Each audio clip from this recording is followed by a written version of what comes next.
ये कहानी है पॉलिन के परिवार की। एक ऐसी अजीब और सच कहूं तो परेशान कर देने वाली कहानी जो 20 साल तक चले एक गहरे राज से पर्दा उठाती है। जरा सोचिए, एक परिवार 20 साल तक बस भागता रहा, लेकिन किससे? आखिर वो किस चीज से भाग रहे थे? यही सवाल इस पूरी कहानी के केंद्र में है। तो चलिए इस कहानी की शुरुआत करते हैं। देखते हैं पॉलिन का वो अजीब बचपन जो हमेशा एक जगह से दूसरी जगह भागने और एक अनजाने से डर के साए में बीता। तो ये सब शुरू हुआ 1978 में। पॉलिन की माँ रूथ ने अपने शराबी पति को छोड़ने का फैसला किया। वो अपने बच्चों को लेकर घर से निकल गईं, हमेशा के लिए। और ये सिर्फ एक तलाक नहीं था, ये एक ऐसी जिंदगी की शुरुआत थी जो पूरी तरह से भागने पर ही टिकी थी। तो पॉलिन की जिंदगी का सफर कुछ ऐसा था। जब वो सिर्फ 7 साल की थी, उसकी माँ ने कह दिया, अब हम कभी घर वापस नहीं जाएंगे। बस इतना ही। अगले 4 साल शहर बदलते रहे, स्कूल बदलते रहे और कोई वजह नहीं बताई गई। फिर जब वो 11 साल की हुई तो स्टैन नाम का एक आदमी उनकी जिंदगी में आ गया। और सालों बाद 23 की उम्र में आकर पॉलिन ने ठान लिया कि बस अब उसे इन सारे क्यों का जवाब चाहिए। 16 साल, सोचिए जरा, ये कोई छोटा मोटा वक्त नहीं होता। पॉलिन की जिंदगी के 16 साल बस एक जगह से दूसरी जगह भागते हुए और एक ऐसे डर के साथ बीते जिसके बारे में उसे कुछ पता ही नहीं था। कई सालों के इंतजार के बाद आखिरकार वो पल आता है। वो पल जब पॉलिन को पहली बार बताया जाता है कि उसका परिवार आखिर क्यों भाग रहा था। सीन कुछ ऐसा है।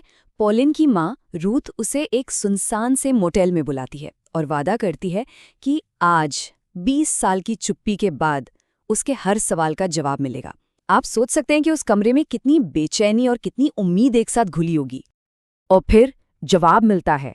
स्टैन और रूथ एक ऐसी बात बताते हैं जिसे सुनकर किसी के भी होश उड़ जाएं।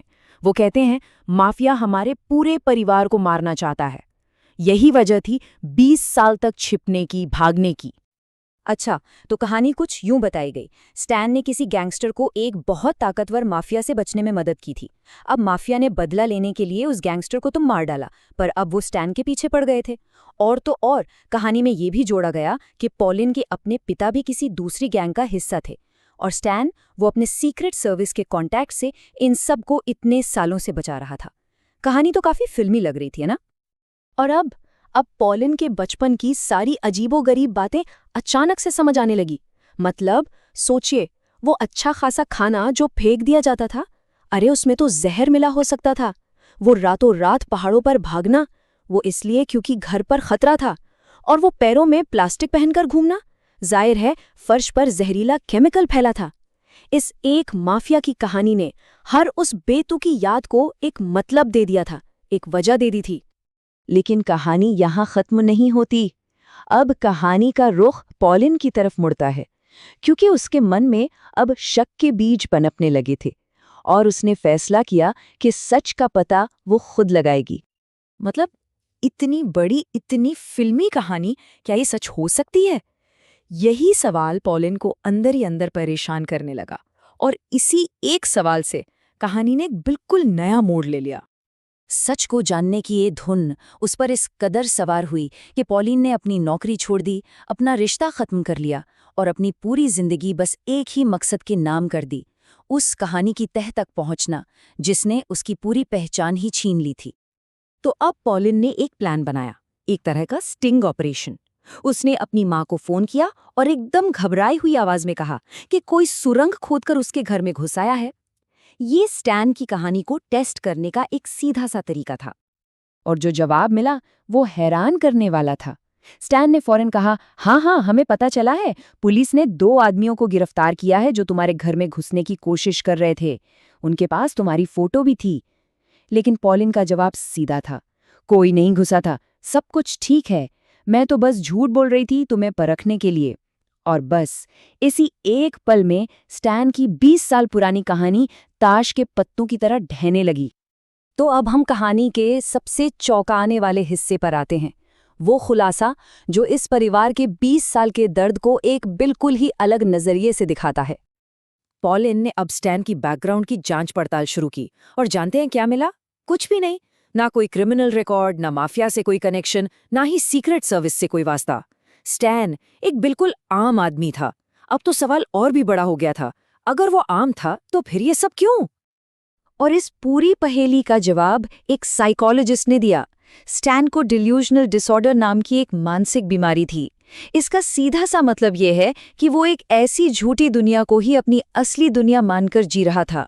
और इस बीमारी की सबसे खतरनाक बात यह है कि इस एक झूठे विश्वास के अलावा वो इंसान बाकी हर तरह से एकदम नॉर्मल, एकदम समझदार लगता है। इसी वजह से कोई पकड़ ही नहीं पाया। तो सवाल ये है कि एक इंसान का भ्रम पूरे परिवार की हकीकत कैसे बन गया? ये कुछ ऐसा था। पहला कदम, स्टैन के दिमाग में ये पक्का यकीन बन गया कि माफिया उसके पीछे है। ये उसका अपना भ्रम था। दूसरा कदम, उसने अपनी ये कहानी पॉलिन की माँ रूथ को सुनाई, जो उस वक्त बहुत ही नाजुक दौर से गुजर रही थीं, और उन्हें भी इस पर यकीन दिला दिया। और तीसरा कदम, अब ये एक साझा हकीकत बन गई। 20 साल तक वो परिवार स्टैन के बनाए हुए झूठ में जीता रहा। और मजे की बात यह है कि हर बार जब वो भागते थे तो उनका ये झूठा यकीन और भी पक्का हो जाता था कि खतरा सच में है। तो आखिर में क्या हुआ? रूथ को बाद में कैंसर हो गया और पॉलिन ने उन्हें माफ कर दिया। वो समझ गई कि उसकी माँ भी एक शिकार ही थी। रही बात स्टैन की, तो पॉलिन ने उसे अपने छिने हुए बचपन के लिए कभी माफ नहीं किया। पर वो उसे एक बुरे इंसान की तरह नहीं, बल्कि एक बीमार इंसान की तरह देखने लगी। और पॉलिन और उसका भाई, वो दोनों आखिरकार आज़ाद हुए और उन्होंने अपनी अपनी जिंदगी को नए सिरे से बनाना शुरू किया। ये पूरी कहानी हमें एक बहुत ही गहरे सवाल के साथ छोड़ जाती है कि असल में हकीकत की हमारी अपनी समझ कितनी नाजुक होती है और किसी एक इंसान का पक्का यकीन हमारी पूरी दुनिया को किस हद तक बदल सकता है। सोचने वाली बात है।